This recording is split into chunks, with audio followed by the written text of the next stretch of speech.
My name is Robin Brawley, and I'm 30 years old. The first thing I noticed when I entered Thomas Morrison's office was the smell polished leather, aged mahogany, and faint traces of cigar smoke that clung to the expensive rug. It was the sort of room designed to remind you of power where even silence carried a price tag.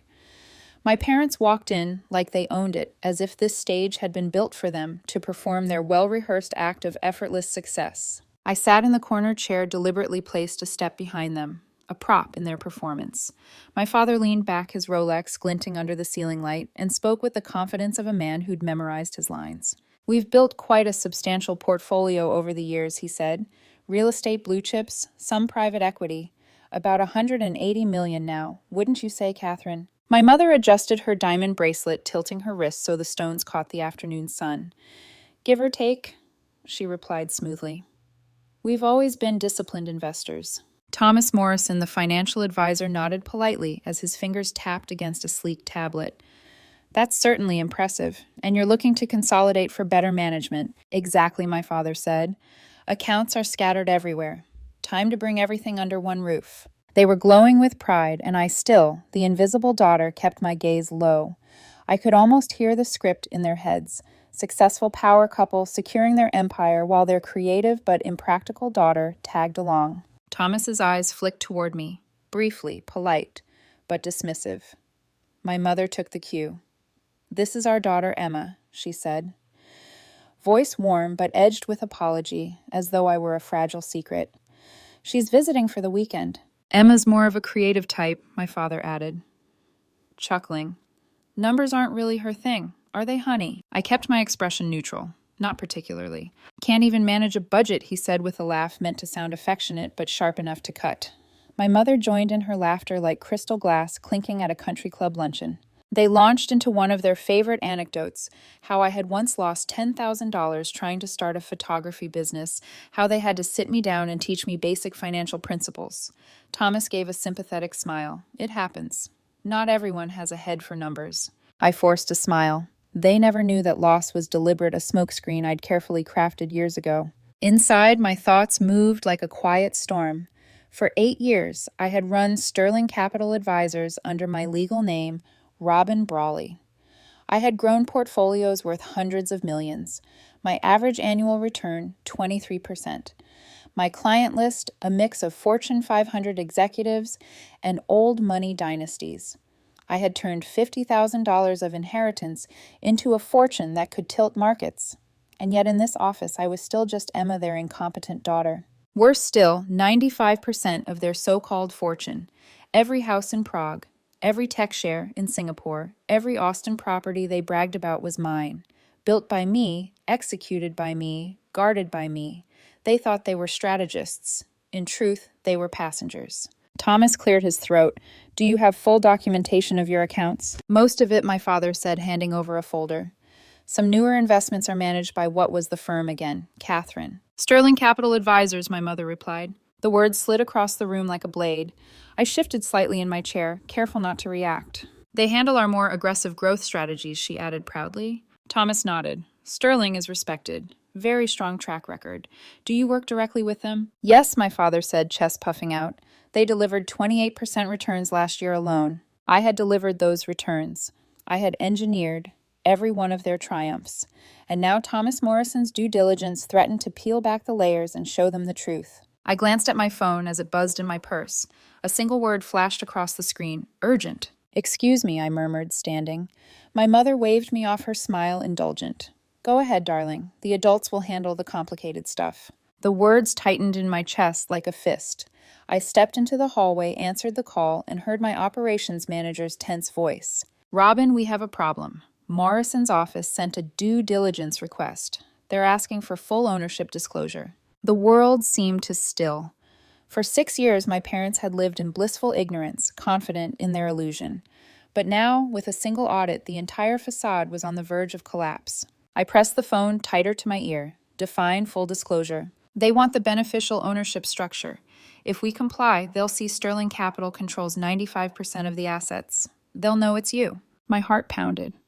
Through the glass wall, I could see my parents still laughing, gesturing, telling stories about how strategic they were. "They're going to find out," James said softly. I closed my eyes. 6 years of silence, of watching them dismiss me, of building their wealth in shadows. And now the secret was cracking open. "They're going to find out," I whispered back, "sooner than I ever planned." I wasn't always Robin Brawley, financial strategist, founder of Sterling Capital Advisors. Once I was just Emma, the daughter who didn't understand money, who needed guidance. I can still remember the dinner table the night I tried to prove otherwise. I was 22, fresh out of college, armed with a finance degree and more excitement than caution. I sketched out investment strategies on a napkin, trying to show my father how emerging markets were about to explode. He laughed, patted my hand, and said, "Leave the grown-up money talk to people who understand it, sweetheart." My mother added gently, "Why not focus on finding a nice husband instead of worrying about stocks?" That was the moment I stopped trying to be seen. The only person who had ever believed in me was my grandmother. She left me $50,000 when she passed. Everyone else called it a modest cushion. To me, it was freedom. My grandmother's last words to me still lingered: "Don't wait for them to see you. Show the world without their permission." And so I did. The first step was camouflage. I needed a cover story that kept suspicion low. That's where the photography business came in. $10,000 in the red, carefully staged invoices, calculated receipts. My parents shook their heads, disappointed but not surprised. "Emma's not practical," they told their friends. It was exactly what I wanted them to think. While they pitied me, I was building an empire. I poured my inheritance into undervalued tech stocks in Singapore, watching them grow from shaky startups to global powerhouses. I scouted Prague real estate during a market correction, buying properties that tripled in value within 3 years. I slipped into Austin just before the tech migration reshaped the city, positioning myself for explosive growth. And then there was Chin Medical Technologies, my crown jewel. I had founded it quietly, using my Chinese surname to draw a veil between Emma, their disappointment, and Robin, the strategist. The company developed AI-assisted diagnostic tools. It was now valued at $87 million. My parents held shares worth $12 million, shares they thought had come from supporting innovation. Every win of theirs was mine. Every dollar of their $180 million was woven from threads I'd spun. And still at luncheons and cocktail parties, they told stories of their strategic decisions. I'd watch them beam as they credited themselves for moves they could never explain. Once my father bragged about his foresight in the Prague purchase. A man who couldn't point out Prague on a map, boasting about market cycles he'd never studied. I let them have their pride, let them smile, let them bask, because beneath it all, I knew the truth. They weren't the architects of their fortune. They were the tenants. And I was the landlord. They didn't own their fortune. I did. I slipped back into Morrison's office, the weight of James's warning still pressing against my ribs. My parents hadn't noticed my absence. They were too busy basking in their reflected brilliance. My father leaned forward in his chair, recounting how he saw the opportunity in tech stocks years ago. My mother nodded, her diamonds glittering as though they too approved of the performance. Thomas Morrison scrolled through documents on his tablet, his brows tightening. "I notice several of your holdings are structured through private investment vehicles. That's fairly sophisticated. Can you walk me through the ownership structures?" My father waved a hand, dismissive. "Sterling Capital handled all of that tax efficiency, estate planning, the usual. We just sign where they tell us." "Of course," Thomas said smoothly. But I saw it, the faint crease at his temple. He was probing, pulling at threads that would lead directly to me. I felt the air thicken, every breath deliberate. 6 years of silence pressed against my chest, demanding release. But still I waited. Then my mother, as if on cue, turned her polished smile toward Thomas. "We've also structured things so that should Emma struggle, the majority of the estate will flow into charitable trusts. We adore her, of course, but—" Her voice trailed off, leaving the implication to hang, their only child considered too reckless to inherit. It was a knife sharper than any market downturn. I had built them an empire, and they had quietly planned to cut me out of it. Thomas nodded politely, as if it was all perfectly reasonable. "I understand. It's common not to want to enable poor financial habits." My pulse throbbed in my ears. Poor financial habits. The words tasted like rust and betrayal. For 6 years I had protected them, rebuilt their collapsing accounts, shielded them from their own ignorance. And still in this gilded office, I was the family burden. I should have stayed quiet. That had always been my strength: silence, invisibility, shadows. But something inside me broke. "Actually," I said softly. 3 heads turned. My father's expression was indulgent, my mother's politely curious, Thomas's wary. The ownership structure of this portfolio, I continued steady now, is not what you think it is. My father chuckled the way he did when a waiter mixed up an order. Honey, that's why we're here. It's complicated. Trusts, LLCs. It's all just tax maneuvering. Nothing you need to worry about. I'm not worried, I said evenly. I'm clarifying.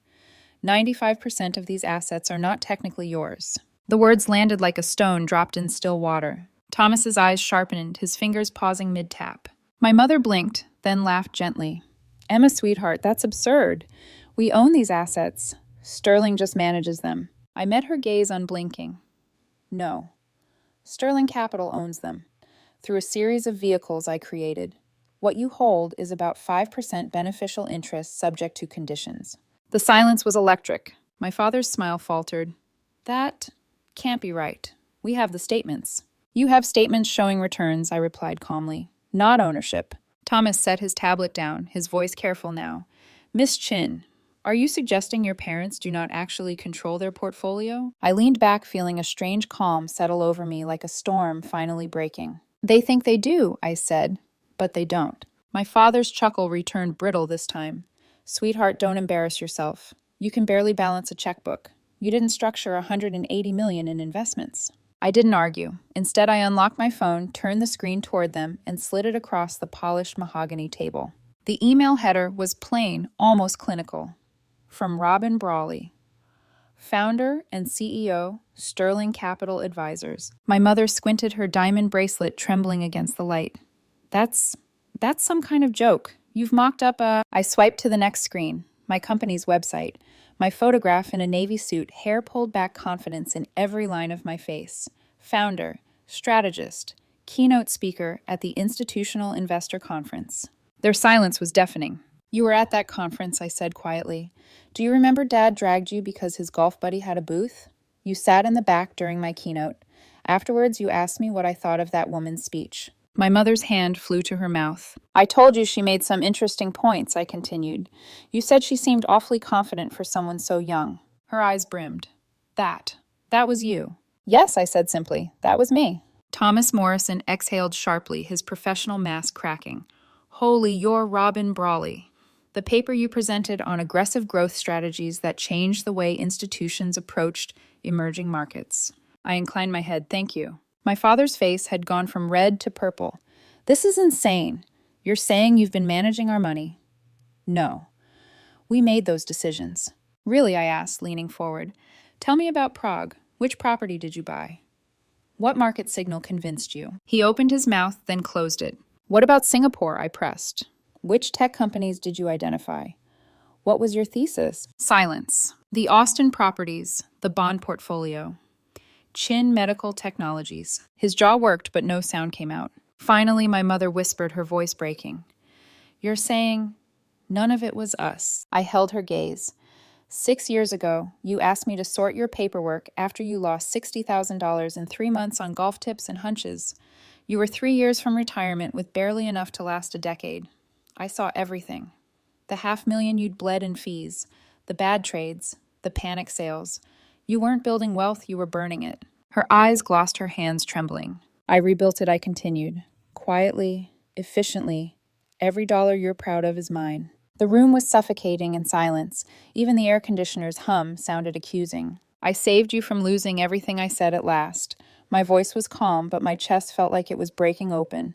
But you never saw me. My father slammed a palm onto the table, the sound sharp against the polished wood. This is outrageous. You're saying you've trapped us in some kind of legal scam? Thomas's voice cut in low, but firm. Actually, Mr. Chin, I've reviewed enough documentation to see that the structure is legitimate. Sterling Capital has discretionary and beneficial ownership. You both signed agreements authorizing it 6 years ago. My father's mouth opened, then closed, fury spilling across his face. My mother looked pale, her eyes darting between us. I slid a folder across the table. You have 2 choices. Thomas opened it, scanning quickly. His brows rose. Option 1. Your daughter remains your advisor this time under transparent terms. She continues managing the portfolio, but everything is above board. You acknowledge her role. Your $180 million stays intact. And option 2, my father asked bitterly. Thomas hesitated, then read full liquidation of all Sterling Capital vehicles. Immediate transfer into your direct control. After taxes, approximately 112 million remains. My mother gasped. 68 million lost. Not lost, I corrected. Paid. Taxes on 6 years of extraordinary gains. If you want independence, that's the price. My father's face twisted red, creeping up his neck. You'd cost us $68 million just to spite us. No, I said evenly. I'd cost you $68 million because that's what it takes to undo what I built. You're welcome to make the choice, but you don't get both freedom and fortune. Pick one. My mother's voice trembled. How could you do this to us, to your family? I didn't do this to you, I said, my voice rising for the first time. I saved you. Without me, you'd have retired. Broke, living on scraps of pride and bad golf tips. I gave you security. I gave you wealth, and I let you take the credit. Tears pooled in her eyes. But you lied. I omitted, I snapped. I never claimed to be incompetent. I never said I wasn't working. You assumed, and I let you because your pride mattered more to you than my truth. The silence stretched. My father glared at me as if I were a stranger. My mother twisted her bracelet until her knuckles whitened. Thomas cleared his throat. Mr. and Mrs. Chin, with respect, your daughter has generated institutional-grade returns. Option 1 preserves your fortune. Option 2 is pride at the cost of $68 million. Pride, I echoed softly. That's what this comes down to. Pride and blindness. I gathered my phone, slid my chair back, and stood. The leather creaked under the shift of weight, punctuating the moment like a gavel. You have until 5 o'clock, I said. Option 1 or option 2. Choose. And without waiting for their answer, I walked out. The hallway outside Morrison's office was quiet, the carpet muffling every sound but the rush of my own pulse. Through the glass wall I could see them, my parents arguing, their gestures sharp, their faces flushed. Thomas sat between them, his calm voice occasionally cutting through the storm. From here, they looked like actors in a silent film, trapped in a reel I'd seen too many times, pride, denial, deflection. I answered the buzzing phone in my hand. James, I said. His voice was steady, efficient. What's your call? Prepare liquidation documents, I said. The words came easier than I expected. Full unwind of the Chin portfolio, minus the 5% they directly own. Calculate capital gains, structure it to minimize tax impact where possible. That's going to cost them $68 million, I finished. Yes. Prepare everything. A pause, then quietly understood. When I ended the call, the silence of the hallway pressed in. I leaned back against the wall, eyes still fixed on my parents through the glass. My father's hands carved the air in furious arcs. My mother's shoulders sagged under the weight of disbelief. Thomas listened patient, professional, until he finally leaned forward, speaking with the kind of measured gravity that could shatter illusions. It struck me then how strange it was, 6 years of my life spent safeguarding their wealth, all while they sat at dinner tables mocking me, shaking their heads as if my existence was a lesson in failure. I thought of my grandmother, the way she had squeezed my hand the night she told me about the inheritance. You don't need their permission, Robin. They'll never see you until they have no choice. She'd been right, and here we were. My phone vibrated again, emails flooding in from my team. Draft contracts, tax schedules, position sale orders. Each document was a nail in the coffin of their pride. I let myself look at them one last time through the glass. My parents' world, built by my hands, was fracturing before them. The people who had dismissed me as incapable were staring at the precipice of ruin, delivered not by my malice, but by their own arrogance. The second hand on the office clock ticked louder in my imagination.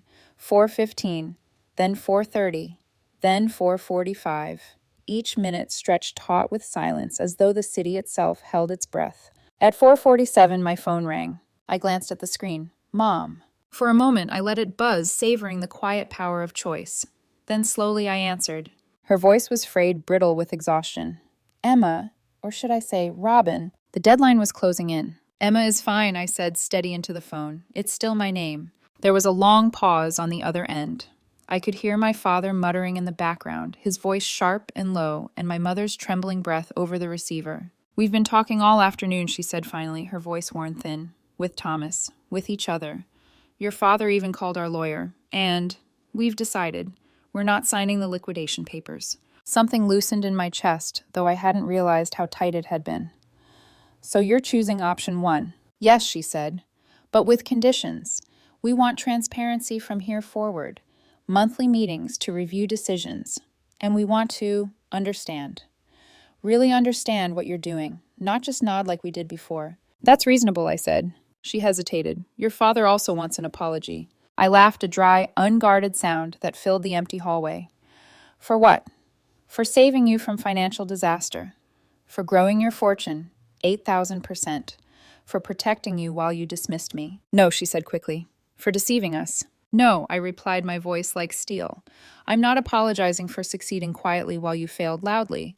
If anyone owes an apology, it's him for every time he told me I was incompetent, every time he patted my hand at dinner like I was a child, every time he introduced me as his creative daughter who couldn't manage a budget. Silence. Only my father's muffled growl in the background. I'll consider an apology, I added coldly, when I get one first. Another silence stretched heavy as stone. Finally, my mother sighed. Will. Table the apology discussion. Smart choice. When I stepped back into the office, the tension had shifted. My father glared at me, jaw tight. But there was something different now, a recognition he couldn't swallow. My mother looked smaller, her hands knotted in her lap. The documents sat neatly on the table, signed. My signature waited only for me. Thomas glanced between us, his professional composure intact, but his eyes bright with something else, respect. The agreement is in place. Robin will continue as your advisor under transparent terms. I nodded, sliding the papers into my bag. The ink was barely dry, but the decision was final. As I turned to leave, my mother's voice followed me softer than before. Emma, one more thing. I paused. Thomas told me you gave a keynote at that investor conference last year, the one in New York. Were we there? Yes, I said quietly. You were in the back row. Afterwards, you asked me what I thought of the speaker. I told you she seemed promising. You said she looked too young to be taken seriously. Her breath caught sharp and pained. That was you. I didn't look back. That was me.